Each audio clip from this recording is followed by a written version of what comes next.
ارشاد صاحب کے جانے کے بعد رابعہ نایاب کے کمرے میں آ گئی۔ نایاب گہری نیند سو رہی تھی، بال چہرے پر بکھرے ہوئے تھے، نیند میں وہ زیادہ حسین لگ رہی تھی، چہرے پر بے پناہ معصومیت تھی۔ نایاب کے چہرے کی طرف دیکھتے ہوئے رابعہ کی نظر اس کی گردن پر پڑ گئی اور دوسرے ہی لمحے وہ چونکے بغیر نہیں رہ سکی تھی۔ گردن پر تقریباً نصف انچ چوڑی سنہرے رنگ کی ایک لکیر سی نظر آ رہی تھی، لگتا تھا جیسے افشاں چھڑک دی گئی ہو۔ رابعہ کی آنکھوں میں الجھن سی تیر گئی۔ اس نے نایاب کی ٹانگوں کی طرف دیکھا جس پر سے نائٹی سمٹی ہوئی تھی، دونوں ٹانگوں پر بھی ایسی سنہری لکیریں نظر آ رہی تھیں۔ وہ دوبارہ اس کی گردن کی طرف دیکھنے لگی، اس کی آنکھوں میں تشویش بڑھتی جا رہی تھی۔ رابعہ نے ایک لکیر کو انگلی کی پور سے چھو کر دیکھا، انگلی کی پور پر بھی ہلکا سا سنہرا پن آ گیا تھا۔ وہ چند لمحے انگلی کو دیکھتی رہی، پھر اسے ناک کے قریب لا کر سونگھا۔ بڑی عجیب سی مسحور کن اور بھینی بھینی سی مہک تھی، ایسی خوشبو اس نے پہلے کبھی نہیں سونگھی تھی۔ اس کی انگلی کے لمس سے نایاب ذرا سی کسمسائی تھی۔ رابعہ کے ذہن میں عجیب سے خیالات آ رہے تھے۔ پہلے تو اس نے سوچا کہ شاید رات کو سونے سے پہلے نایاب نے جسم پر کوئی خوشبو لگائی تھی۔ یہ شہر کی عورتیں بھی اپنے آپ کو بنانے سنوارنے کے لیے عجیب و غریب چیزیں استعمال کرتی ہیں۔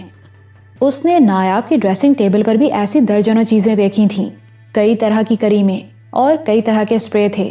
ہو سکتا ہے رات کو سونے سے پہلے اس نے ایسا کوئی اسپرے لگایا ہو، لیکن پھر یہ خیال اس نے ذہن سے جھٹک دیا، کوئی اسپرے ایسا نہیں ہوتا کہ وہ اس طرح اپنا نشان چھوڑ دے۔ دفتن ایک اور خیال رابعہ کے ذہن میں ابھرا۔ رات کو جب وہ نایاب کے بستر پر آئی تھی، اس نے نایاب کو عجیب سی انداز میں مچلتے ہوئے دیکھا تھا اور پھر وہ اس سے لپٹ گئی تھی۔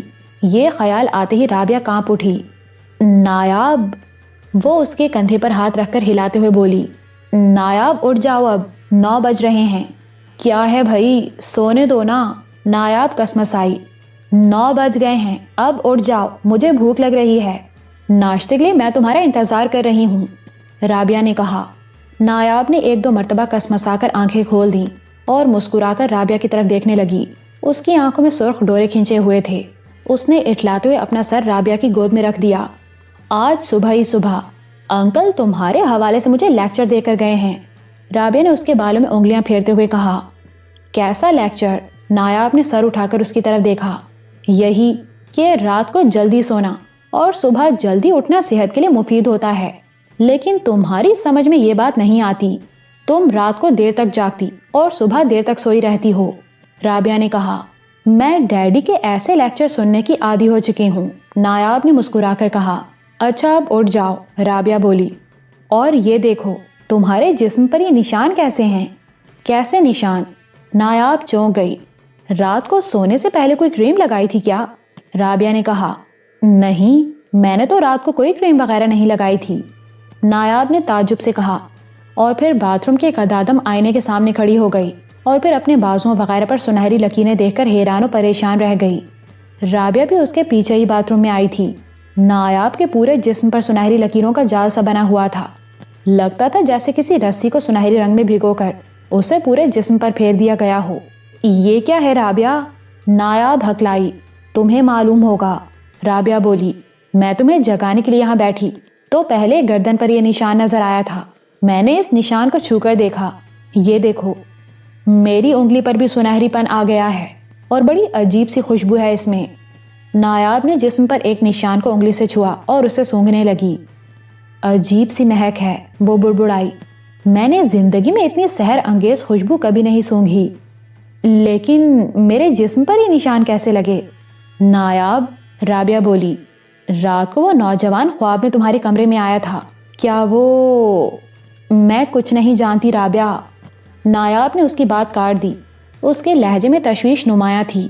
وہ خواب تھا یا حقیقت مجھے اب کچھ احساس نہیں، لیکن کھلی ہوئی کھڑکی اور جسم پر یہ نشان اب مجھے کچھ اور سوچنے پر مجبور کر رہے ہیں۔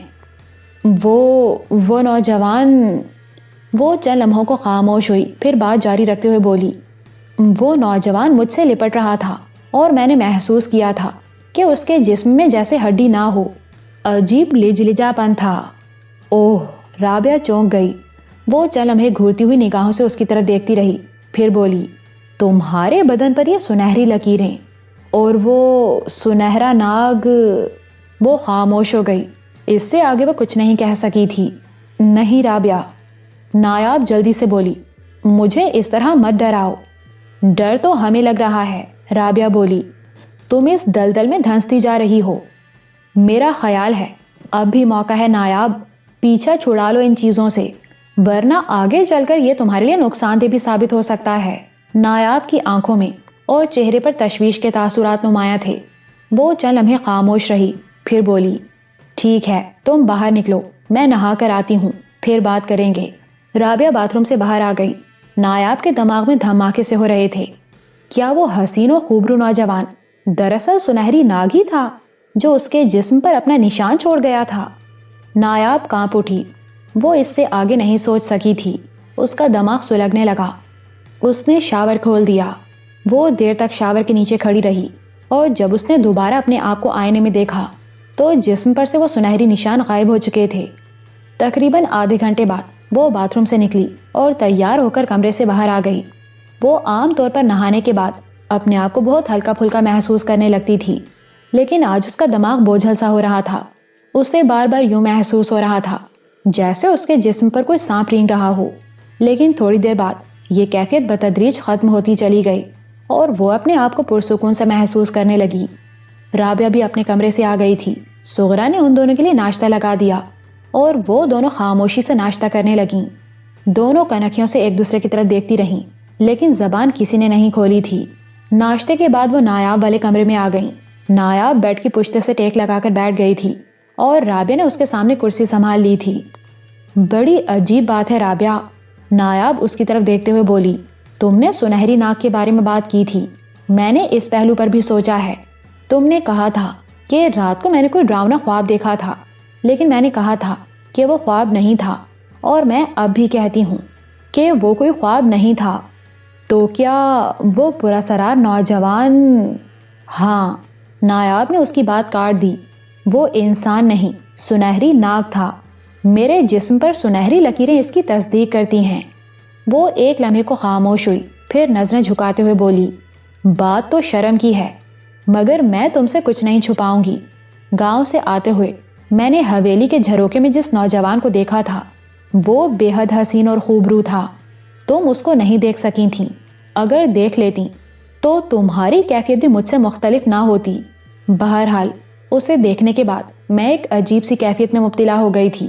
میں ہر وقت اسی کے بارے میں سوچتی رہتی، کوشش کے باوجود ایک لمحے کو بھی اس کا خیال ذہن سے نہ نکال سکی۔ گزشتہ رات میں گہری نیند میں تھی کہ اچانک ہی میری آنکھ کھل گئی، اور پھر میں نے اس نوجوان کو اپنے سامنے کھڑے ہوئے دیکھا۔ اس کے ہونٹوں پر بڑی دل فریب مسکراہٹ تھی۔ وہ میرے قریب آ گیا، اس نے میرا ہاتھ پکڑ لیا۔ اس وقت مجھ پر عجیب سی کیفیت طاری ہو گئی تھی۔ اس نے مجھے ہاتھ سے پکڑ کر اٹھا لیا۔ ہم دونوں ہوا میں معلق تھے۔ کھڑکی خود بخود کھل گئی اور وہ مجھے ساتھ لے کر کھڑکی سے باہر نکل گیا۔ ہم دونوں بادلوں میں تیرتے رہے۔ مجھے ڈر لگ رہا تھا، میں اس سے لپٹ گئی اور پھر ہم زمین پر اتر آئے۔ مجھے نہیں معلوم کہ اس نے میرے ساتھ کیا کیا تھا، لیکن میں ان لمحات کو کبھی فراموش نہیں کر سکتی۔ اور پھر تم نے مجھے جگا دیا۔ آنکھ کھل جانے کے بعد بھی میں دیر تک اسی تصور میں گم رہی۔ اب اپنے جسم پر ان سنہری لکیروں کو دیکھنے کے بعد مجھے یاد آ رہا ہے کہ وہ بار بار مجھ سے لپٹتا رہا تھا، لیکن اس کے جسم میں ایک عجیب سی نرماہٹ اور گداس پن تھا، جیسے اس کے جسم میں ہڈی نہ ہو۔ اور سانپ، وہ چند لمحوں کو خاموش ہو گئی۔ اس کے چہرے پر عجیب سے تاثرات ابھر آئے تھے۔ سانپ کے جسم میں بھی ہڈی نہیں ہوتی، یہ سب کیا ہے رابعہ؟ پہلے میں نے ان باتوں پر توجہ نہیں دی تھی، لیکن رات کے تجربے کے بعد مجھے خوف آنے لگا ہے۔ کیا وہ سنہرا ناگ ہی اس پراسرار نوجوان کے روپ میں میرے سامنے آیا تھا؟ تمہارے جسم پر سنہری نشان تو یہی ثابت کرتے ہیں، رابعہ نے کہا۔ اب تک گاؤں میں اور یہاں جو بھی واقعات پیش آئے ہیں ان سے تو اس امر کی تصدیق ہو جاتی ہے کہ وہ سنہرا سانپ پراسرار قوتوں کا مالک ہے۔ وہ ہر روپ اپنا سکتا ہے۔ اب میں یقین سے کہہ سکتی ہوں کہ وہ پراسرار بوڑھا بھی وہی سنہرا ناگ ہے جو ہر قدم پر تمہاری مدد کرتا رہا ہے، اور یہ حسین نوجوان وہی سانپ ہے جو بند کمرے میں تمہارے پاس آ گیا اور تمہیں ساتھ لے کر کھڑکی کی سلاخوں سے باہر چلا گیا۔ لیکن حیرت کی بات تو یہ ہے کہ وہ تمہیں ساتھ لے کر اس کمرے سے باہر گیا تھا اور تم اسی کمرے میں موجود تھیں۔ ہاں نایاب، ایسے کام تو کوئی پراسرار قوت ہی کر سکتی ہے، اور وہ سنہرا ناگ پراسرار قوتوں کا مالک ہے۔ وہ چند لمحوں کو خاموش ہوئی، پھر بات جاری رکھتے ہوئے بولی، اب تو وہ تمہارا دوست ہے، تمہارا محافظ ہے، لیکن ایسی پراسرار چیزوں کا بھروسہ نہیں کیا جا سکتا۔ کل وہ تمہاری کسی حرکت پر ناراض ہو گیا تو تمہیں کوئی نقصان بھی پہنچا سکتا ہے۔ وہ مثل تو بہت مشہور ہے کہ سانپ کو دودھ پلاتے رہو تو بھی وہ ڈسنے سے باز نہیں آتا۔ مقدمے کا فیصلہ ہونے میں 1 مہینہ باقی ہے، رابعہ نے کہا، اور اگر مقدمے کا فیصلہ ہو گیا تو تم یقیناً گاؤں بھی جاؤ گی اپنی جائیداد پر قبضہ کرنے کے لیے، اور وہ ناگ مہاراج بھی وہیں رہتے ہیں۔ اگر پھر سے کوئی چکر چل گیا تو گاؤں تو مجھے جانا ہی پڑے گا، اور چکر بھی چل ہی رہا ہے۔ نایاب نے اس کی بات کاٹتے ہوئے کہا، تم جانتی ہو کہ اگر مقدمے کا فیصلہ میرے حق میں ہوا اور زمین مجھے مل گئی تو میں اپنے پاس نہیں رکھوں گی، ان غریب کسانوں میں تقسیم کر دوں گی جنہیں چودھریوں کے ہاتھ نقصان اٹھانا پڑا ہے۔ اور پھر میں چودھری سعادت کو کیسے بھول سکتی ہوں؟ اس کی کہانی شروع ہو چکی ہے، اور اگر اسے پایہ تکمیل تک نہ پہنچایا گیا تو وہ ایسے غریب اور معصوم لوگوں پر پہلے سے زیادہ ظلم ڈھائے گا۔ دوسروں کی بھلائی سوچتے ہوئے تم اپنا نقصان کر بیٹھو گی۔ رابعہ نے اس کے چہرے پر نظریں جماتے ہوئے کہا، بھول جاؤ سب کچھ، گاؤں دیہاتوں میں تو یہ سب کچھ صدیوں سے ہوتا آیا ہے اور ہوتا رہے گا۔ تم اکیلی ظلم کی ان داستانوں کو ختم نہیں کر سکتی۔ ظلم سہنا تو غریبوں کا مقدر بن چکا ہے، اور مقدر کو بدلا نہیں جا سکتا۔ یہاں میں تم سے اختلاف کروں گی، نایاب نے کہا۔ مقدر بنانا انسان کے اپنے اختیار میں ہوتا ہے، ظلم تو وہ سیلاب ہے جس کے آگے اگر بند نہ باندھا جائے تو وہ بڑھتا ہی چلا جائے گا۔ یہ درست ہے کہ میں ساری دنیا سے ظلم کا خاتمہ نہیں کر سکتی، لیکن کم از کم ایک ایسی مثال قائم ہو جائے تو میں سمجھتی ہوں کہ یہ بہت بڑا کارنامہ ہوگا۔ تو گویا تم گاؤں ضرور جاؤ گی؟ رابعہ نے اسے گھورا۔ ہاں، میرا گاؤں جانا بہت ضروری ہے، نایاب نے کہا۔ تم یہ بھول رہی ہو کہ وہاں بہت بڑا خزانہ بھی موجود ہے، اور مجھے اس خزانے کو کام میں لانا ہے۔ بہت مشکل ہے۔ رابعہ کے منہ سے بے اختیار گہرا سانس نکل گیا۔ کیا مشکل ہے؟ نایاب بولی۔ تمہارے ان پراسرار قوتوں سے نجات حاصل کرنا، رابعہ نے جواب دیا۔ وہ خزانہ ان کھنڈرات کے نیچے ہے جہاں سنہرے ناگ کا بھی ڈیرا ہے۔ کیا تم اپنے آپ کو اس سے الگ رکھ سکو گی؟ کوشش کروں گی کہ ان معاملات میں اب زیادہ دلچسپی نہ لوں، نایاب نے جواب دیا۔ مقدمے کا فیصلہ ہونے کے بعد زمین حاصل کرنے کے بعد غریب کسانوں میں بانٹنی ہے، اور سکندر بھائی سے مل کر وہ خزانہ وہاں سے نکالنا ہے۔ اس کے بعد میرا اس سنہرے ناگ سے تعلق ختم ہو جائے گا، اور اگر اس دوران کچھ ہو گیا تو؟ رابعہ نے اسے گھورا۔ کوشش کروں گی کہ کوئی ایسی بات نہ ہونے پائے، نایاب نے جواب دیا۔ وہ مزید کچھ کہنا ہی چاہتی تھی کہ سغرا نے دروازے میں آ کر کسی کی فون کال کی اطلاع دی۔ نایاب اٹھ کر لاؤنج میں آ گئی۔ ٹیلی فون کا ریسیور الگ رکھا ہوا تھا۔ اس نے ریسیور اٹھا کر کان سے لگا لیا۔ وہ ڈی ایس پی کی کال تھی۔ مس نایاب، ڈی ایس پی نے اس کی ہیلو کے جواب میں کہا، آج صبح سویرے پولیس نے چھاپا مار کر 2 آدمیوں کو حراست میں لے لیا ہے جنہوں نے یہ اعتراف کر لیا ہے کہ وہ اس پارٹی میں شامل تھے جس نے کل آپ پر قاتلانہ حملہ کرنے کی کوشش کی تھی۔ یہ تو بڑی اچھی بات ہے۔ کون ہیں وہ لوگ؟ نایاب نے پوچھا۔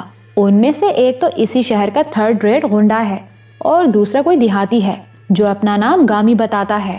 ابھی ان سے یہ معلوم نہیں ہو سکا کہ انہوں نے کس کے کہنے پر آپ کو قتل کرنے کی کوشش کی تھی۔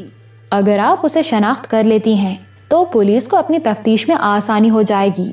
میں اسے کیسے شناخت کر سکتی ہوں؟ مجھے کیا پتا کہ وہ کون ہے؟ نایاب نے کہا۔ جو آدمی پولیس کے ہاتھوں مارا گیا تھا اسے آپ کی دوست نے شناخت کر لیا تھا۔ ہو سکتا ہے وہ اسے بھی پہچانتی ہو، اس لیے اگر آپ مناسب سمجھیں تو ٹھیک ہے۔ انہیں کہاں رکھا گیا ہے؟ نایاب نے پوچھا۔ پولیس اسٹیشن کے لاک اپ میں۔ انسپیکٹر جمال وہاں آپ کا انتظار کر رہا ہے، ڈی ایس پی نے کہا۔ میں 1 گھنٹے میں وہاں پہنچ جاتی ہوں، لیکن میں نے اپنی کوٹھی کی آتش زدگی کے سلسلے میں جس شخص کے بارے میں بتایا تھا اس کا آپ نے کیا کیا؟ نایاب نے پوچھا۔ پولیس پارٹی آج صبح نورپور کے لیے روانہ ہو چکی ہے۔ کل شام تک وہ لوگ ملزم کو یہاں لے آئیں گے، ڈی ایس پی نے جواب دیا۔ ٹھیک ہے، میں 1 گھنٹے میں پولیس اسٹیشن پہنچ رہی ہوں، نایاب نے کہتے ہوئے ریسیور رکھ دیا۔ وہ کمرے میں آ کر رابعہ کو ڈی ایس پی سے ہونے والی گفتگو کے بارے میں بتانے لگی۔ کیا نام بتایا ہے اس نے؟ رابعہ نے پوچھا۔ گامی، رابعہ سوچتے ہوئے بولی۔ گاؤں میں تو اس نام کا کوئی آدمی نہیں ہے، لیکن ہو سکتا ہے چودھری کے ڈیرے میں کوئی آدمی رہتا ہو۔ اس نے ڈیرے پر بھی تو بہت سے آدمی رکھے ہوئے ہیں جن کا گاؤں سے کوئی تعلق نہیں ہے۔ چل کر دیکھ لیتے ہیں۔ اگر وہ ڈیرے پر بھی رہتا ہے تو گاؤں میں اس کی آمدرفت تو ہوگی، ہو سکتا ہے کبھی تمہاری نظروں میں آیا ہو۔ ٹھیک ہے چلو۔ رابعہ کرسی سے اٹھ گئی۔ کپڑے تو بدل لو، میں بھی ذرا تیار ہو لوں، بازار میں کچھ شاپنگ بھی کر لیں گے، نایاب نے کہا۔ رابعہ اٹھ کر اپنے کمرے میں آ گئی اور دروازہ بند کر کے تیار ہونے لگی، اور پھر تقریباً 40 منٹ بعد وہ دونوں گاڑی میں بیٹھ رہی تھیں۔ پولیس اسٹیشن میں انسپکٹر جمال ان کا منتظر تھا۔ آپ کو جو زحمت ہو رہی ہے اس کے لیے میں معذرت خواہ ہوں، انسپکٹر جمال نے کہا۔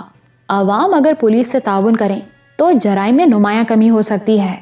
عوام تو پولیس سے تعاون کرنے کو تیار رہتے ہیں، لیکن اس کا کیا کیا جائے کہ بعض اوقات نہیں بلکہ اکثر قانون کی مدد کرنے والوں کو ہی دھر لیا جاتا ہے، اسی وجہ سے لوگ سامنے آنے سے کتراتے ہیں، نایاب نے کہا۔ آپ بھی ٹھیک ہی کہتی ہیں، انسپکٹر جمال نے گہرا سانس لیتے ہوئے جواب دیا۔ غلطیاں کچھ ہماری بھی ہیں۔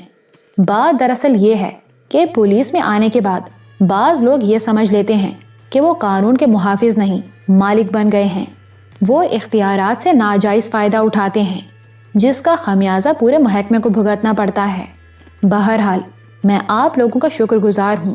وہ چند لمحوں کو خاموش ہوا، پھر کرسی سے اٹھتے ہوئے بولا، آئیے ایک نظر ان دونوں کو دیکھ لیں۔ وہ دفتر والے کمرے سے باہر آ گئے۔ عمارت کے دائیں طرف راہداری میں حوالات تھا۔ 3 کوٹھیاں تھیں جن میں لوہے کی سلاخوں والے دروازے لگے ہوئے تھے۔ پہلی کوٹری میں 3 آدمی تھے، ان میں ایک تو ادھیڑ عمر تھا اور 2 کی عمریں 20 سے 25 کے درمیان رہی ہوں گی۔ وہ تینوں صورتوں ہی سے جرائم پیشہ لگتے تھے۔ اس سے آگے والی کوٹری میں 2 آدمی تھے، ایک فرش پر لیٹا ہوا تھا، اس کا چہرہ دوسری طرف تھا، اور دوسرا دیوار سے ٹیک لگائے ٹانگے پسارے بیٹھا ہوا تھا۔ وہ شکل ہی سے چھٹا ہوا بدماش لگ رہا تھا۔ وہ تینوں اسی کوٹری کے سامنے رک گئے۔ انسپکٹر جمال نے نایاب اور رابعہ کی طرف دیکھا، ان دونوں نے نفی میں سر ہلا دیا۔ اس کو اٹھاؤ، انسپکٹر جمال نے دیوار سے ٹیک لگائے بیٹھے ہوئے بدماش کو مخاطب کرتے ہوئے کہا۔ اس شخص نے فرش پر لیٹے ہوئے شخص کو جھنجھوڑ دیا۔ اٹھوئے، باپ کا گھر سمجھ کر سو رہا ہے؟ پتہ نہیں تجھے یہ تھانہ ہے؟ اٹھ جلدی کر۔ وہ شخص اٹھ کر بیٹھ گیا۔ رابعہ کے لیے تو وہ چہرہ اجنبی تھا، لیکن نایاب اسے دیکھ کر چونکے بغیر نہیں رہ سکی تھی۔ یہ چہرہ اسے جانا پہچانا سا لگا تھا، لیکن اسے یاد نہیں آ رہا تھا کہ اسے کب اور کہاں دیکھا تھا۔ انسپکٹر جمال نے گردن گھما کر رابعہ اور نایاب کی طرف دیکھا۔ رابعہ نے تو نفی میں سر ہلا دیا، لیکن نایاب کی آنکھوں میں الجھن تیر رہی تھی۔ لگتا ہے آپ اس شخص کے بارے میں کچھ جانتی ہیں، انسپکٹر جمال نے نایاب کی طرف دیکھتے ہوئے کہا۔ ہاں، چہرہ کچھ جانا پہچانا سا لگتا ہے، ذرا سوچنے دیں کہ اسے کہاں دیکھا تھا، نایاب نے کہا، اور پھر چند لمحوں بعد وہ اچھل پڑی۔ اسے یاد آ گیا تھا کہ اس شخص کو کہاں دیکھا تھا۔ کئی روز پہلے جب وہ کھیتوں میں اپنے اوپر فائرنگ ہونے کے بعد نورپور تھانے گئی تھی تو اس شخص کو اس نے تھانے میں دیکھا تھا۔ اسے یہ معلوم نہیں تھا کہ اس شخص کو کس جرم میں پکڑ کر لایا گیا تھا، لیکن اس وقت اس کی پٹائی ہو رہی تھی اور نایاب نے اب اسے پہچان لیا تھا۔ ہاں، میں نے اسے پہچان لیا ہے، نایاب نے انسپکٹر جمال کی طرف دیکھتے ہوئے کہا۔ اسے میں نے نورپور تھانے میں دیکھا تھا، مجھے معلوم نہیں اسے کس جرم میں پکڑ کر لایا گیا تھا۔ آپ اس کے بارے میں نورپور پولیس سے معلومات حاصل کر سکتے ہیں۔ ویسے ایک بات میں دعوے سے کہہ سکتی ہوں، جس طرح پولیس مقابلے میں مارا جانے والا رمضان نامی وہ شخص چودھری سعادت کا کارندہ تھا، اس کا بھی چودھری سعادت سے کوئی تعلق ضرور ہوگا، اسی نے اس کی خدمات حاصل کی ہوں گی۔ ٹھیک ہے، ہم معلوم کر لیں گے۔ آپ کا بہت بہت شکریہ، آپ کو جو زحمت ہوئی اس کے لیے میں ایک بار پھر معذرت چاہتا ہوں، انسپکٹر جمال نے کہا۔ وہ دفتر میں آ کر بیٹھ گئے۔ انسپکٹر جمال نے ان کے لیے چائے منگوا لی۔ چائے کے دوران باتیں بھی ہوتی رہیں، اور پھر نایاب اور رابعہ اس کا شکریہ ادا کرتے ہوئے پولیس اسٹیشن سے باہر آ گئیں۔ نایاب تقریباً آدھے گھنٹے تک گاڑی کو مختلف سڑکوں پر دوڑاتی رہی، پھر اس نے گاڑی ایک شاپنگ ایریا میں روک لی اور انجن بند کر دیا۔ وہ دونوں گاڑی سے اتر آئیں۔ نایاب نے دروازہ لاک کر دیا اور پھر وہ دونوں مختلف دکانوں میں گھومنے لگیں۔ وہ تقریباً 3 گھنٹوں تک شاپنگ کرتی رہیں۔ نایاب نے اپنے اور رابعہ کے علاوہ کپڑوں کے چند جوڑے اور بھی خریدے تھے۔ ان کے علاوہ بھی بہت سی چیزیں خریدی گئی تھیں۔ جب وہ گھر پہنچی تو 3 بج رہے تھے۔ بھوک سے دونوں کی بری حالت ہو رہی تھی۔ سغرا نے ان کے لیے کھانا لگا دیا اور وہ دونوں اس طرح کھانے پر ٹوٹ پڑیں جیسے کئی دن کی بھوکی ہوں۔ کھانا کھانے کے بعد وہ دونوں رابعہ والے کمرے میں آ گئیں۔ ادھر پلنگ پر بیٹھے باتیں کرتے کرتے دونوں پر غنودگی سی طاری ہونے لگی، اور کچھ ہی دیر بعد وہ دونوں پلنگ پر آڑی ترچھی پڑی خراٹے لے رہی تھیں۔ نایاب گاؤں جانے کی تیاری کر رہی تھی۔ اس نے آرکیٹیکٹ سے رابعہ کے مکان کا نقشہ بھی لے لیا تھا اور اس کا ایک اسسٹنٹ ریاض بھی اس کے ساتھ جانے کو تیار تھا تاکہ مکان کی تعمیر شروع کرنے کے انتظامات کا جائزہ لے سکے۔ پولیس پارٹی نور پور سے ملنگی کو لے آئی تھی۔ نسرین کی کوٹھی کے چوکیدار نے اسے شناخت کر لیا تھا۔ یہ وہی آدمی تھا جو اس رات نایاب کی کوٹھی کے سامنے سب سے پہلے کار سے اترا تھا اور پھر وہ لوگ کوٹھی کو آگ لگا کر فائرنگ کرتے ہوئے فرار ہو گئے تھے۔ پولیس نے اس کے خلاف کیس درج کر لیا تھا۔ نور پور میں بھی ملنگی کے خلاف قتل اور دیگر سنگین جرائم کے تحت کئی مقدمات درج تھے، اس لیے ملنگی کو دوبارہ نور پور پولیس کی تحویل میں دے دیا گیا تھا۔ اس مرتبہ نایاب نے ٹرین یا بس پر سفر کرنے کے بجائے اپنی گاڑی پر جانے کا فیصلہ کیا تھا۔ ارشاد صاحب نے نایاب سے صرف اتنا کہا تھا کہ وہ گاؤں میں چند روز سے زیادہ نہ ٹھہرے۔ رابعہ کچھ زیادہ پریشان تھی۔ اس نے دبے لفظوں میں نایاب کے گاؤں جانے کی مخالفت کی تھی، لیکن نایاب نہیں مانی تھی۔ تم پریشان مت ہو میری بنو، نایاب نے مسکراتے ہوئے کہا۔ مجھے کچھ نہیں ہوگا، میں اپنا خیال رکھوں گی۔ ایک بات ذہن میں رکھ لو نایاب، رابعہ نے اس کے چہرے پر نظریں جماتے ہوئے کہا، میں تمہیں 2-4 روز سے زیادہ وہاں نہیں ٹکنے دوں گی۔ یا تو تمہیں زبردستی واپس بھیج دوں گی یا خود لے کر آؤں گی۔ ٹھیک ہے، میں تمہاری یہ بات ذہن میں رکھوں گی، نایاب نے مسکراتے ہوئے جواب دیا۔ اور پھر اگلے روز صبح ٹھیک 6 بجے وہ کوٹھی سے روانہ ہو گئیں۔ ریاض کا گھر راستے ہی میں تھا۔ وہ تقریباً 15 منٹ بعد وہاں پہنچ گئیں۔ ریاض بھی تیار ہی تھا۔ رابعہ نایاب کے ساتھ اگلی سیٹ پر بیٹھی تھی۔ ریاض پیچھے بیٹھ گیا۔ اس کا چھوٹا سا سوٹ کیس ڈگی میں رکھ دیا گیا۔ 6-7 گھنٹے کا راستہ تھا۔ نایاب پوری تیاری کر کے گھر سے روانہ ہوئی تھی۔ شہر کی حدود سے نکل کر ہائی وے پر آتے ہی اس نے رفتار بڑھا دی۔ کشادہ ہائی وے پر اگرچہ ہیوی ٹریفک کی بھرمار تھی، لیکن نایاب کو تیز رفتاری سے گاڑی چلانے میں کوئی دشواری پیش نہیں آ رہی تھی۔ 1:30 بجے کے قریب اس نے ایک چھوٹی سی بستی کے قریب گاڑی روک لی۔ یہاں چند دکانیں تھیں اور 3-4 ہوٹل تھے۔ بسیں اور ٹرک وغیرہ عام طور پر یہاں رک جایا کرتے تھے۔ اس اڈے کے قریب ایک نہر بھی تھی۔ 2 ہوٹل نہر کی طرف تھے۔ ٹہلی کے درختوں کے نیچے چارپائیاں بھی بچھی ہوئی تھیں اور میزیں کرسیاں بھی۔ نایاب نے گاڑی نہر کے کنارے ایک درخت کے نیچے روک لی اور وہ تینوں نیچے اتر آئے۔ چارپائیوں اور میزوں پر بہت سے لوگ بیٹھے ہوئے کھانا کھا رہے تھے۔ یہ ان بسوں کے مسافر تھے جو یہاں رکی ہوئی تھیں۔ دوپہر کے کھانے کے وقت دونوں طرف سے آنے والی بسیں یہاں رک جایا کرتی تھیں اور ہوٹل والوں کی چاندنی ہو جاتی تھی۔ نایاب وغیرہ بھی ایک میز کے گرد کرسیوں پر بیٹھ گئے۔ تھوڑی دیر بعد ہی میلے کچالے لباس میں ہوٹل کا ملازم لڑکا ان کے پاس آیا۔ نایاب نے کھانا لانے کے لیے کہہ دیا۔ کھانے کے بعد بھی وہ 20-25 منٹ تک یہاں رکے رہے، پھر آگے روانگی کی تیاری کرنے لگے۔ میڈم، آپ ڈرائیونگ کرتے ہوئے تھک گئی ہوں گی، آپ دونوں پچھلی سیٹ پر بیٹھ جائیے، میں ڈرائیو کرتا ہوں، ریاض نے کہا۔ مجھے بھی تھوڑا سا ریسٹ مل جائے گا، نایاب نے جواب دیا۔ نایاب اور رابعہ پچھلی سیٹ پر بیٹھ گئیں اور ریاض نے اسٹیئرنگ سنبھال لیا اور اس طرح ان کا سفر دوبارہ شروع ہو گیا۔ نور پور اب زیادہ دور نہیں رہ گیا تھا، صرف 1.5-2 گھنٹے کا راستہ تھا۔ نور پور سے 6-7 میل پہلے ہی انہیں گاؤں کی طرف جانے والے راستے پر مڑ جانا تھا۔ ریاض بڑی مہارت سے ڈرائیونگ کر رہا تھا، لیکن وہ نور پور سے ابھی 50 میل دور تھے کہ اچانک ہی اس کے کندھے میں بہت شدید درد اٹھا۔ اسے یوں محسوس ہونے لگا جیسے اس کے کندھے کی ہڈی چٹک رہی ہو۔ نایاب اور رابعہ پچھلی سیٹ کی پشت سے ٹیک لگائے اونگ رہی تھیں۔ گاڑی اس طرح اچانک رکی تو جھٹکا لگنے سے ان دونوں کی آنکھیں کھل گئیں۔ نایاب نے سنبھلتے ہوئے ریاض کی طرف دیکھا۔ وہ بائیں ہاتھ سے دایاں کندھا دبائے ہوئے تھا۔ اس کے چہرے پر تکلیف کے آثار نمایاں تھے۔ کیا ہوا مسٹر ریاض، کیا بات ہے؟ نایاب نے آگے جھکتے ہوئے پوچھا۔ پتہ نہیں کیا ہوا، کندھے میں اچانک ہی شدید درد اٹھا ہے، لگتا ہے جیسے ہڈی چٹکتی جا رہی ہو، ریاض نے جواب دیا۔ اوہ آؤ تم پیچھے آ جاؤ، میں گاڑی چلاتی ہوں، نایاب کہتے ہوئے دروازہ کھول کر نیچے اتر آئی۔ ریاض پیچھے آنے کے بجائے سرک کر پیسنجر سیٹ پر چلا گیا۔ نایاب ڈرائیونگ سائڈ کا دروازہ کھول کر اندر بیٹھ گئی اور اسٹیئرنگ سنبھالتے ہوئے بولی، پہلے بھی کبھی ایسا درد ہوا ہے؟ نہیں، ایسا پہلی مرتبہ ہی ہوا ہے، ریاض نے جواب دیا۔ دیکھتے ہیں، راستے میں کسی بستی میں کوئی ڈاکٹر مل جائے تو، نایاب نے کہتے ہوئے گاڑی آگے بڑھا دی۔ کسی ڈاکٹر کو تلاش کرنے کی ضرورت نہیں، میرا خیال ہے کوئی نس وغیرہ کھنچ گئی ہوگی، ٹھیک ہو جائے گا، ویسے اب میں کچھ ریلیف محسوس کر رہا ہوں، ریاض نے بازو کو حرکت دیتے ہوئے کہا۔ سڑک پر بسوں اور ٹرکوں کی آمد و رفت جاری تھی۔ نایاب نے اپنی گاڑی کو بالکل سائڈ پر لے رکھا تھا، رفتار بھی مناسب تھی۔ کچھ دیر بعد وہ ایک چھوٹی سی بستی کے قریب پہنچ گئے۔ نایاب نے گاڑی روک لی اور ایک خوانچے والے کو بلا کر بستی میں کسی ڈاکٹر کے بارے میں دریافت کرنے لگی۔ یہاں تو کوئی ڈاکٹر نہیں ہے جی، ایک حکیم رہتا تھا یہاں، وہ بھی چھوڑ کر چلا گیا۔ ڈاکٹر آپ کو نور پور میں ملے گا، خوانچے والے نے جواب دیا۔ میرے خیال میں اب ڈاکٹر کی ضرورت نہیں ہے، ریاض نے نایاب کی طرف دیکھتے ہوئے کہا۔ میرا کندھا بالکل ٹھیک ہے، جیسے کوئی تکلیف ہوئی ہی نہ ہو۔ مجھے حیرت ہے، اچانک ہی درد اٹھا اور پھر غائب ہو گیا۔ کیا واقعی؟ نایاب بولی۔ ہاں، میں سچ کہہ رہا ہوں، اب کوئی تکلیف نہیں ہے مجھے، ریاض نے کہا۔ تو ٹھیک ہے، نایاب نے کہتے ہوئے گاڑی آگے بڑھا دی۔ ان کے گاؤں کی طرف جانے والی سڑک کا موڑ اب 2 میل سے زیادہ دور نہیں رہ گیا تھا۔ نایاب نے گاڑی کی رفتار تیز کر دی۔ اس موڑ سے تقریباً 200 گز پہلے نایاب کی آنکھوں میں وحشت سی پھیل گئی تھی۔ سامنے سے ایک تیز رفتار بس آ رہی تھی اور ایک تیز رفتار ٹرک اسے اوورٹیک کرنے کی کوشش کر رہا تھا۔ بس اور ٹرک کی وجہ سے پوری سڑک گھری ہوئی تھی۔ نایاب کی آنکھوں میں وحشت بڑھتی جا رہی تھی۔ ٹرک بالکل سیدھا آ رہا تھا، فاصلہ لمحہ بہ لمحہ کم ہوتا جا رہا تھا۔ لگتا تھا جیسے وہ ٹرک کسی بھی وقت ان کی گاڑی پر چڑھ جائے گا۔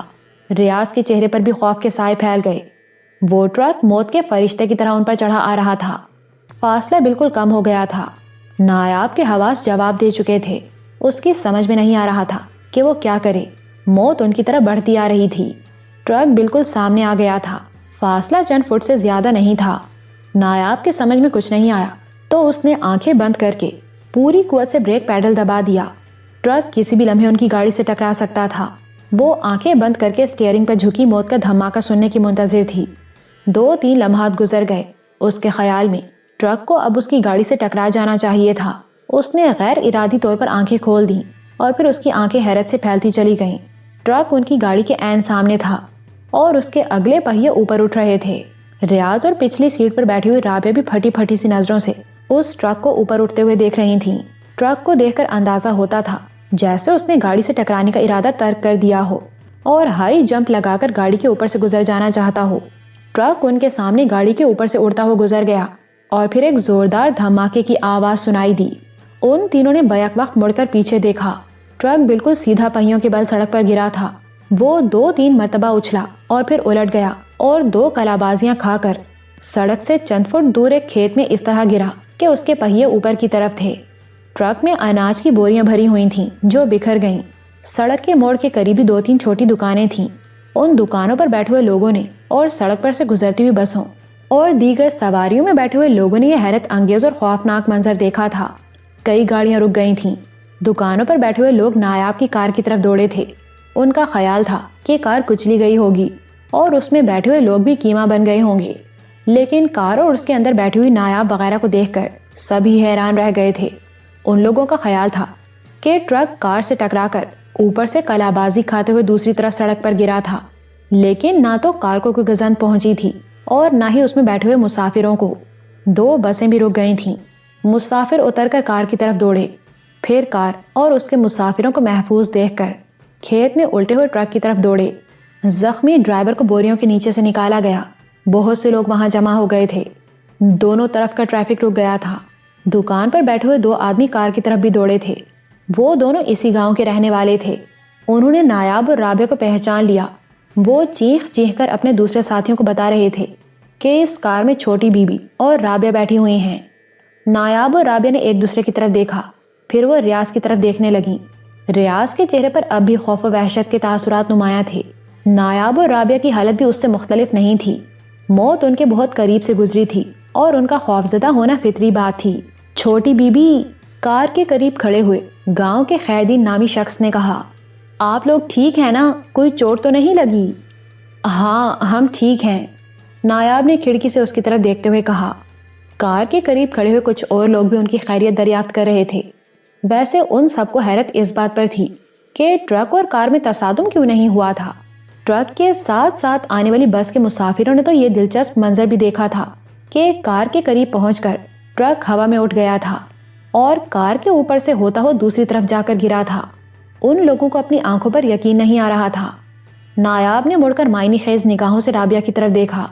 ان کے مرنے میں کوئی کسر نہیں رہ گئی تھی، لیکن ٹرک اس طرح اڑتا ہوا کار کے اوپر سے گزر گیا تھا جیسے اس کے پر نکل آئے ہوں۔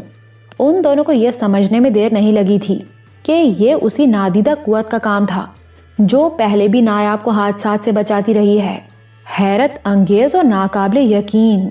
ریاض نایاب کی طرف دیکھ کر بڑبڑایا، میں نے تو کلمہ پڑھ لیا تھا، لیکن وہ ٹرک کار سے ٹکرانے کی بجائے ہوا میں اڑتا ہوا اوپر سے گزر گیا۔ مجھے یقین نہیں آ رہا۔ ابھی ہمارا وقت نہیں آیا ریاض صاحب۔ ویسے گاؤں میں رہتے ہوئے کلمہ پڑھنے کے بہت سے مواقع آئیں گے اور بہت سی ایسی باتیں ہوں گی جن پر آپ یقین نہیں کریں گے، رابعہ نے کہا، اور پھر نایاب کو مخاطب کرتے ہوئے بولی، یہاں تو مجمع لگ گیا ہے نایاب، ٹریفک بند ہو رہا ہے، گاڑی راستے سے ہٹاؤ۔ نایاب نے انجن سٹارٹ کر دیا اور ہارن بجانے لگی۔ لوگ ادھر ادھر ہٹ گئے۔ نایاب نے گاڑی کو سڑک سے اتار کر دکانوں کے سامنے روک کر انجن بند کر دیا اور ریاض کو اشارہ کرتے ہوئے نیچے اتر آئی۔ رابعہ کار ہی میں بیٹھی رہی تھی۔ کچھ لوگ اب بھی کار کے قریب آ کر اسے چاروں طرف سے دیکھ رہے تھے اور کچھ لوگ کھیت میں الٹے ہوئے ٹرک کے قریب جمع تھے۔ زخمی ڈرائیور کو ایک کار میں ڈال کر نورپور بھیج دیا گیا تھا۔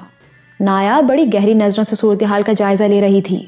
جن لوگوں نے ٹرک کو کار کے اوپر سے اچھلتے ہوئے دیکھا تھا وہ نایاب اور قریب کھڑے ہوئے ریاض کی طرف دیکھتے ہوئے چامگوئیاں کر رہے تھے۔ نایاب کچھ دیر وہاں کھڑی رہی، پھر اپنی کار کے پاس آ گئی۔ اس نے کار میں بیٹھ کر انجن سٹارٹ کیا ہی تھا کہ ایک ادھیڑ عمر آدمی کار کے سامنے آ گیا۔ اس نے پینٹ شرٹ پہن رکھی تھی۔ اس شخص کے چہرے کو دیکھ کر یہ اندازہ لگایا جا سکتا تھا کہ اس کا تعلق پولیس سے ہے۔ نایاب نے اس کی طرف دیکھتے ہوئے ہارن بجا دیا، پلیز آپ سامنے سے تو ہٹ جائیے۔ نایاب نے کھڑکی سے گردن نکال کر اس شخص کی طرف دیکھتے ہوئے کہا، کیونکہ ہارن بجانے کے باوجود وہ سامنے سے نہیں ہٹا تھا، محترمہ آپ پولیس کے آنے سے پہلے نہیں جا سکتی۔ زخمیوں کے ساتھ ایک آدمی گیا ہے، وہ پولیس کو اطلاع دے دے گا۔ پولیس کو یہاں آنے میں زیادہ دیر نہیں لگے گی۔ نورپور کا یہاں سے فاصلہ ہی کتنا ہے؟ صرف 6-7 میل۔ آپ کون ہیں اور پولیس کے آنے تک مجھے کیوں روکنا چاہتے ہیں؟ نایاب نے اس شخص کو گھورا۔ میں شاہپور پولیس کا سب انسپیکٹر ہوں، اس شخص نے جواب دیا۔ یہ حادثہ آپ کی وجہ سے پیش آیا ہے، اس لیے آپ کو پولیس کے آنے تک رکنا پڑے گا۔ کیا آپ نے یہ حادثہ ہوتے دیکھا تھا؟ نایاب نے پوچھا۔ جی ہاں، میں اس بس میں تھا اور بس کے دوسرے مسافروں کی طرح میں بھی اس حادثے کا چشمدید گواہ ہوں۔ تو گویا آپ یہ سمجھتے ہیں کہ میں نے اس ٹرک کو اٹھا کر کار کے اوپر سے پھینکا تھا۔ آپ نے یہ تو نہیں دیکھا ہوگا کہ وہ ٹرک کس قدر تیز رفتاری سے بس کو اوورٹیک کرنے کی کوشش کر رہا تھا۔ اگر وہ ٹرک ہماری گاڑی سے ٹکرا جاتا تو جانتے ہیں ہمارا کیا حشر ہوتا؟ نایاب نے اسے گھورتے ہوئے کہا، آپ واقعی ذمہ دار اور فرض شناس پولیس آفیسر ہیں، راستے سے ہٹ جائیے ورنہ گاڑی اوپر چڑھا دوں گی۔ یہ خاتون ٹھیک کہہ رہی ہے، ایک آدمی نے آگے بڑھ کر کہا جس میں وہ پولیس آفیسر سفر کر رہا تھا۔ وہ پولیس آفیسر کی طرف دیکھتے ہوئے بولا، میں بھی اس حادثے کا چشمدید گواہ ہوں۔ وہ ٹرک خود بخود ہوا میں اچھل گیا تھا۔ یہ جیسے بھی ہوا لیکن بہرحال اچھا ہی ہوا۔ اگر ٹکر ہو جاتی تو کار اور اس میں بیٹھے ہوئے ان تینوں افراد کا قیمہ بن چکا ہوتا۔ اس خاتون پر حادثے کی ذمہ داری کسی طرح بھی عائد نہیں کی جا سکتی۔ آپ بلا وجہ بات کو الجھانے کی کوشش نہ کریں جناب۔ ارے بھائی، ان کا تعلق پولیس سے ہے، یہ چاہے ڈیوٹی پر ہو یا چھٹی پر، ہر معاملے میں ٹانگ تو اڑانی ہی پڑتی ہے نا ان لوگوں کو۔ قریب کھڑے ہوئے ایک اور آدمی نے کہا۔ وہ پولیس آفیسر اسے گھور کر رہ گیا۔ کچھ اور آدمی بھی بولنے لگے تھے۔ اس پولیس آفیسر کو بعد ناخواستہ کار کے سامنے سے ہٹنا پڑا۔ ویسے میں اس قریبی گاؤں میں رہتی ہوں، نایاب نے ہاتھ سے اشارہ کرتے ہوئے کہا۔ یہ دکان والے مجھے جانتے ہیں اور نورپور کے پولیس آفیسر بھی میرے نام سے واقف ہیں۔ اگر پولیس یہاں آ جائے تو یہ دکان والے انہیں میرا نام اور پتہ بتا دیں گے۔ آہو جی، ہم چھوٹی بی بی کو اچھی طرح جانتے ہیں، تھانے کے سپاہی آئیں گے تو ہم انہیں بتا دیں گے۔ خیر دین نے آگے بڑھ کر کہا۔ نایاب نے گاڑی آگے بڑھا دی اور پھر دکانوں کے قریب پہنچ کر اسے گاؤں کی طرف جانے والے راستے پر موڑ دیا۔ یہ میری زندگی کا ناقابل فراموش واقعہ ہے، ریاض نے سامنے دیکھتے ہوئے کہا۔ مجھے تو حیرت اس بات پر ہے کہ وہ ٹرک ہوا میں کس طرح اٹھ گیا تھا۔ ریاض صاحب، رابعہ اسے مخاطب کرتے ہوئے بولی، آپ چند روز یہاں رہیں گے تو بہت سے اس سے بھی زیادہ حیرت انگیز واقعات دیکھیں گے۔ مجھے اندیشہ ہے کہ آپ حیران ہوتے ہوئے پریشان نہ ہو جائیں۔ کیا یہ کوئی طلسمی دنیا ہے؟ ریاض بولا۔ کچھ ایسی ہی بات ہے، رابعہ مسکرائی۔ رابعہ، تم خاموش نہیں رہ سکتی، نایاب نے اسے ہولے سے ڈانٹ دیا۔ تم ریاض صاحب کو بلا وجہ ڈرا رہی ہو، کہیں ایسا نہ ہو کہ وہ تمہارا مکان تعمیر کیے بغیر واپس چلے جائیں۔ اور جہاں تک اس ٹرک کے ہوا میں اچھلنے کی بات ہے تو ایک چیز میری سمجھ میں آتی ہے۔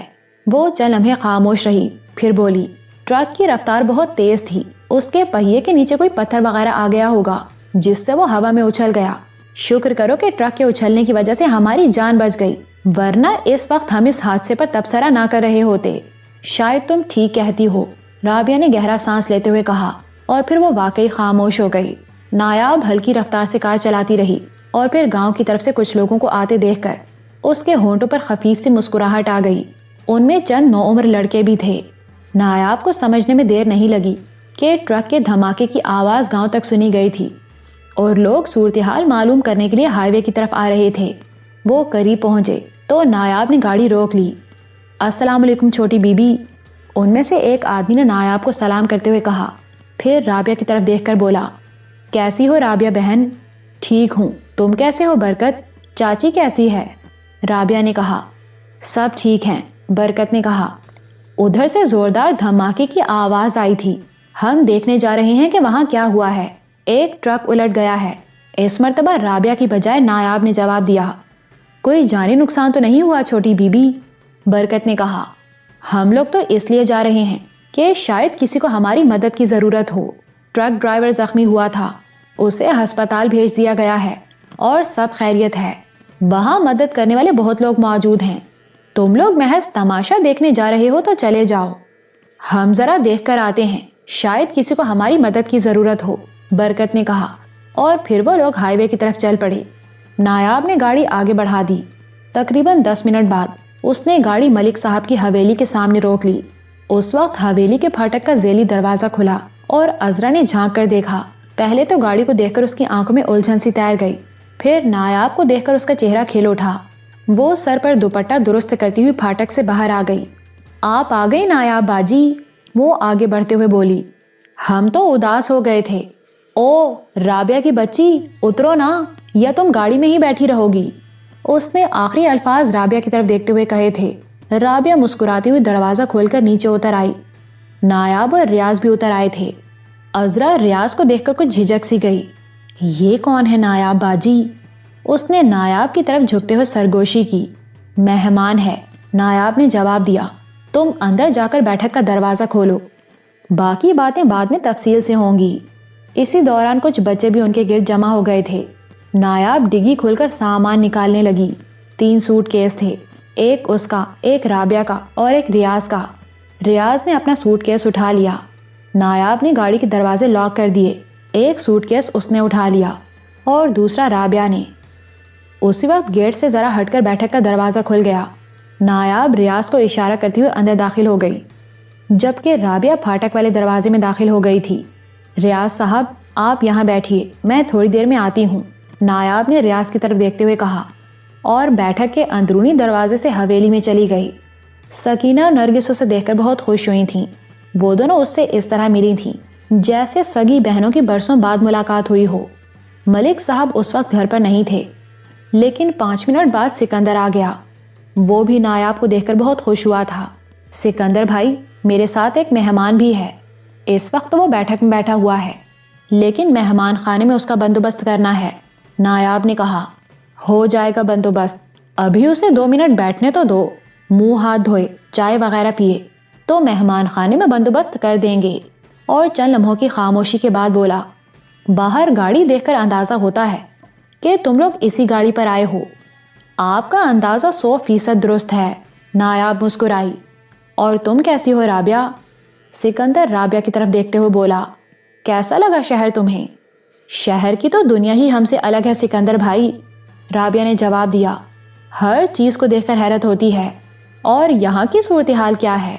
نایاب نے سکندر کی طرف دیکھتے ہوئے کہا، یہاں سب خیریت تو ہے نا؟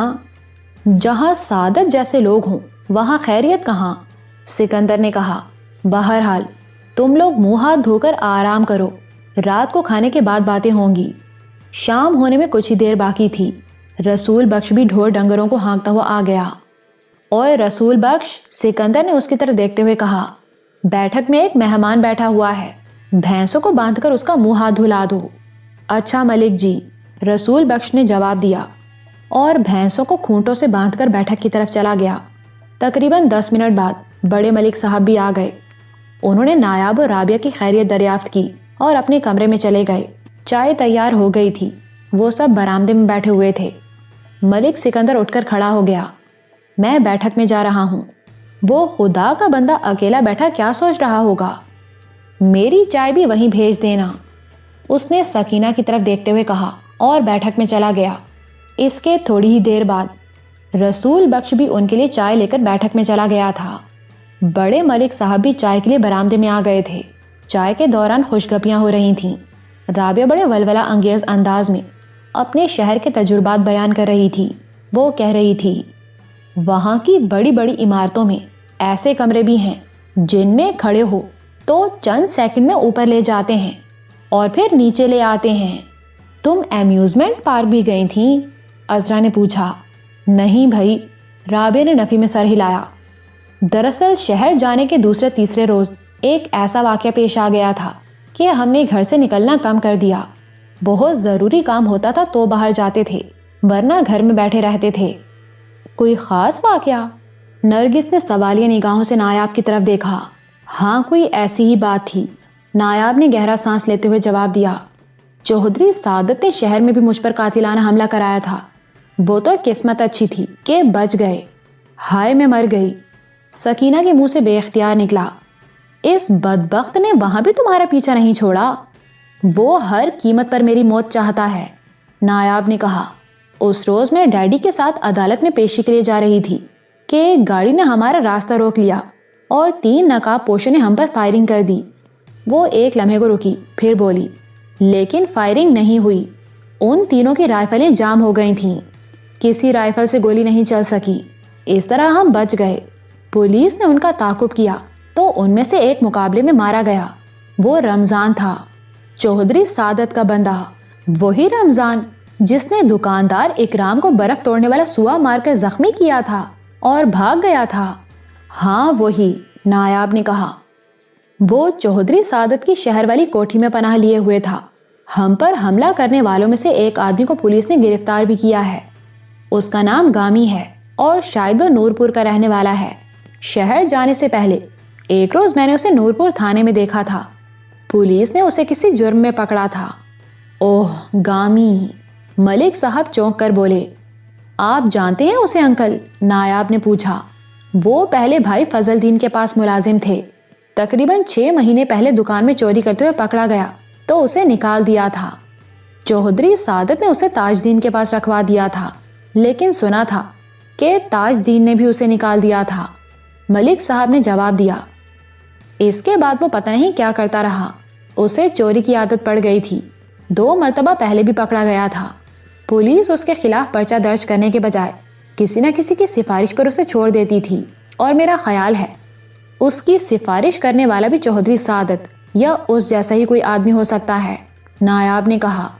ظاہر ہے ایسے لوگوں کی سرپرستی اسی قسم کے لوگ کرتے ہیں، ملک صاحب نے کہا۔ تم بتاؤ، تمہارے بنگلے کا کیا ہوا؟ کچھ پتا چلا کس نے لگائی تھی؟ جی ہاں، نایاب نے گہرا سانس لیتے ہوئے جواب دیا، اور اتفاق سے اس واردات کے پس پردہ بھی چودھری سعادت شامل ہے۔ ہائے میں مر گئی، سکینہ بولی۔ وہ بدبخت ہر جگہ تمہارے پیچھے لگا ہوا ہے؟ جی بھابھی، نایاب کے ہونٹوں پر خفیف سی مسکراہٹ آ گئی۔ وہ مجھے ہر لحاظ سے تباہ اور ختم کر دینا چاہتا ہے۔ میری کوٹھی کو بھی آگ اسی کے آدمیوں نے لگائی تھی۔ پڑوس کی کوٹھی کے چوکیدار نے ایک آدمی کو دیکھ لیا تھا۔ اس کا بتایا ہوا حلیہ سن کر میں چونکی تھی۔ وہ حلیہ ملنگی کا تھا۔ میری درخواست پر ملنگی کو نورپور سے شاہپور لے جایا گیا، جہاں کوٹھی کے چوکیدار نے اسے شناخت کر لیا۔ اس نے اپنے بیان میں چودھری سعادت کا نام لیا ہے، اور اب مجھے معلوم نہیں کہ چودھری سعادت کہاں ہے اور پولیس اس کے خلاف کیا کارروائی کر رہی ہے۔ اس کے خلاف کارروائی شروع ہو چکی ہے، ملک صاحب نے کہا۔ کیا واقعی؟ نایاب نے چونک کر ان کی طرف دیکھا۔ ہاں، ملک صاحب نے جواب دیا۔ 4 دن پہلے وہ گاؤں آیا تھا۔ اس کے 1 گھنٹے بعد پولیس بھی پہنچ گئی تھی۔ پولیس پارٹی تقریباً 2 گھنٹے ان کی حویلی میں رہی تھی، پھر پولیس والے چلے گئے اور اسی رات سعادت بھی کہیں چلا گیا۔ پولیس پارٹی کا انچارج کون تھا، انسپیکٹر یا سب انسپیکٹر؟ نایاب نے سوالیہ نگاہوں سے ملک صاحب کی طرف دیکھا۔ انسپیکٹر ہی تھا، ملک صاحب نے بتایا۔ بعد میں بہن اللہ رکھی سے معلوم ہوا تھا کہ انسپیکٹر اور سعادت میں بڑی گرما گرمی ہوئی تھی۔ چودھری امانت علی بھی انسپیکٹر سے بحث کرتا رہا تھا۔ انسپیکٹر تو سعادت کو گرفتار کر کے لے جانا چاہتا تھا، لیکن پھر شاید کوئی مکا ہو گیا تھا، کیونکہ پولیس اسے گرفتار کیے بغیر چلی گئی تھی اور اسی رات سعادت بھی گاؤں سے چلا گیا تھا۔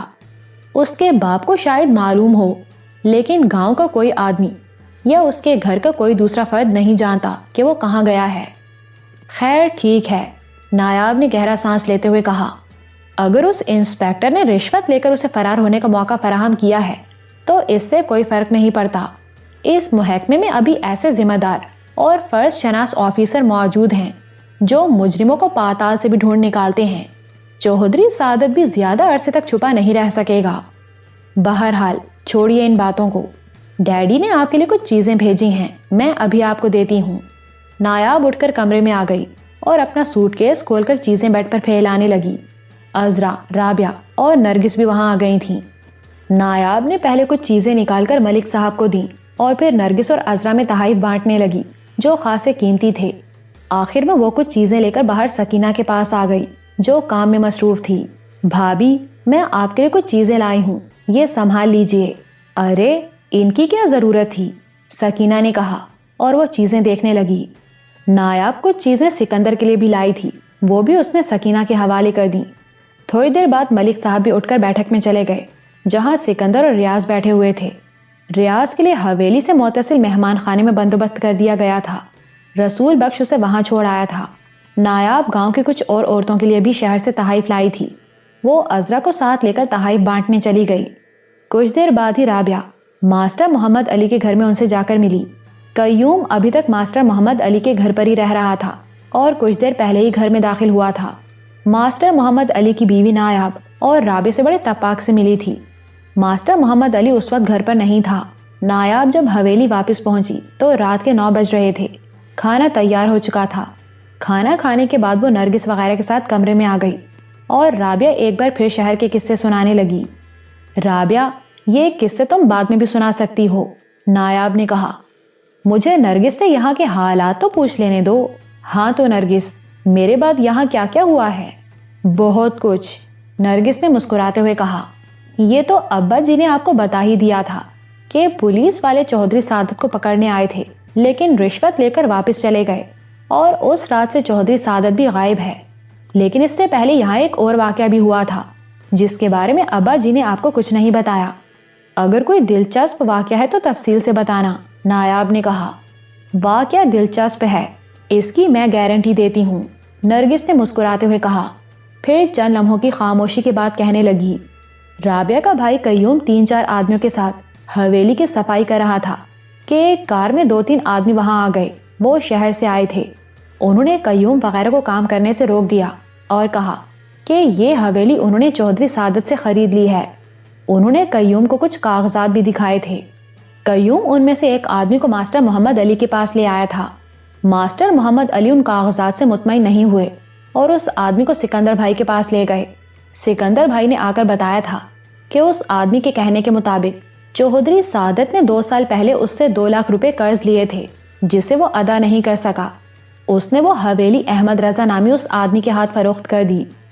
گویا اس روز علی رضا حویلی کا قبضہ لینے آیا تھا۔ گویا ایک نیا ڈرامہ۔ نایاب کے ہونٹوں پر خفیف سی مسکراہٹ آ گئی۔ یہی بات سکندر بھائی نے بھی کہی تھی، نرگس بولی۔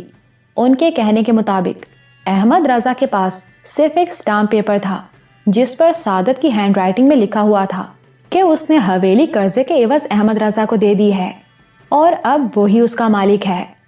لگتا ہے احمد رضا بھی کوئی جاہل آدمی ہے اور اس تحریر کی بنیاد پر حویلی پر قبضہ کرنے کے لیے آ گیا تھا، نایاب بولی۔